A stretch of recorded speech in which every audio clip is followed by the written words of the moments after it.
Subnets, R2 here. Now, here to talk about, give you my thoughts. I haven't been saying that, but it's just my thoughts on Hard 8. This is movie number 14 from Viavision's new boutique Blu-ray label, Imprint. Now, this movie. First of all, I want to go. The previous movie I watched, The Day of the Locust, had the best artwork on it, in my opinion. So I've gone from the best artwork to the shittest.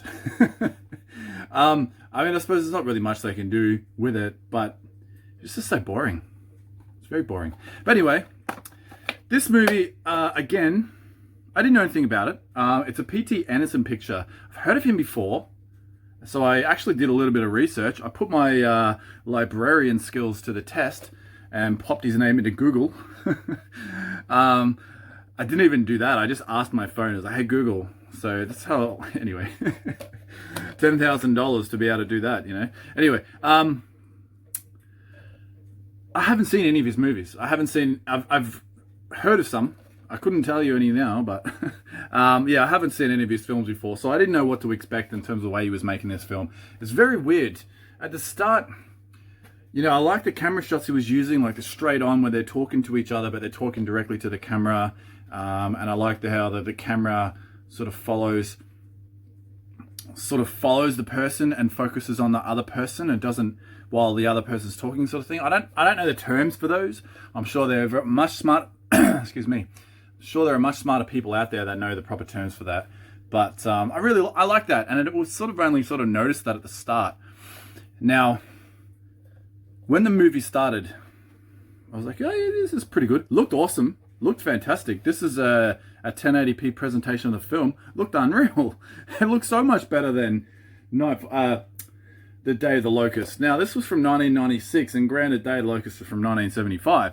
But, yeah, shit, it looked miles better. Anyway, the start of the movie, I wasn't sure what to expect, but then it started to be pretty funny. And I thought, oh, okay, so it's going to be a comedy. Cool. And then it sort of stopped being a comedy, and then it started to be what I thought was going to be like a heisty type, rip off the casino, you know, beat the house type movie.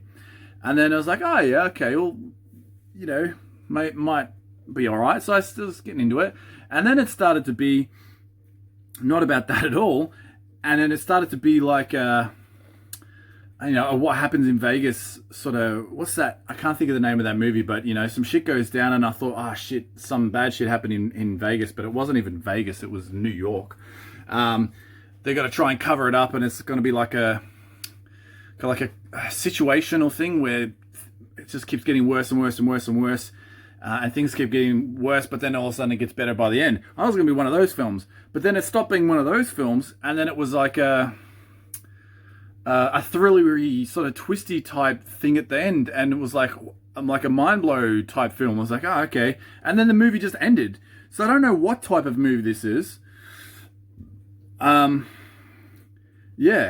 I wasn't a huge fan.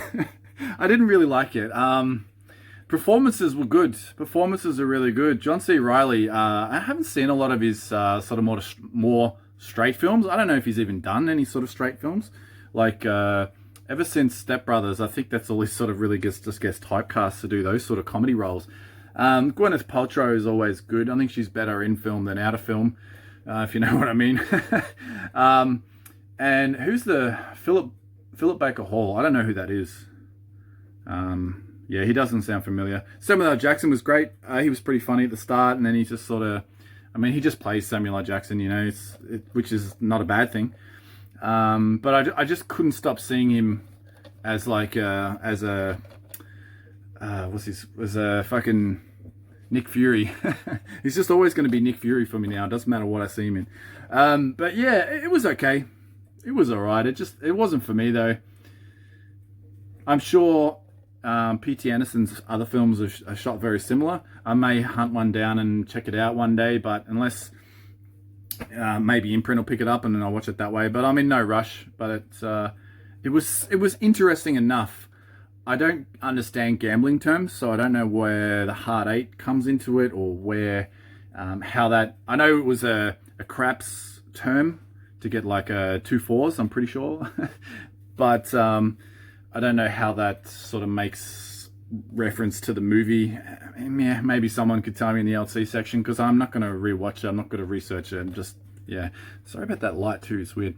But yeah, I mean, it was worth a watch once, I suppose. What did long go for? Went for an hour 42. Went pretty quick. I must admit, it didn't drag.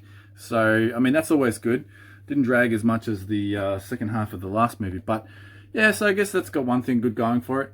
But yeah, cool. Check it out if you want. It just, yeah, I don't know who to recommend this to. Like, it's such a weird movie. It's just an odd movie. Maybe it's a typical P.T. Anderson film. I don't know, but yeah, cool. I don't think it's one that it's definitely an odd choice for this Imprint range. Yeah, I don't know. Check it out if you want. Let me know in the comment section if you like this movie, if I'm completely wrong about it, or tell me something about it that I don't know, so I can make me understand it better. But yeah, God, that light. Anyway, there we go. Thanks for watching, guys. As usual, let me know in the comment section anything.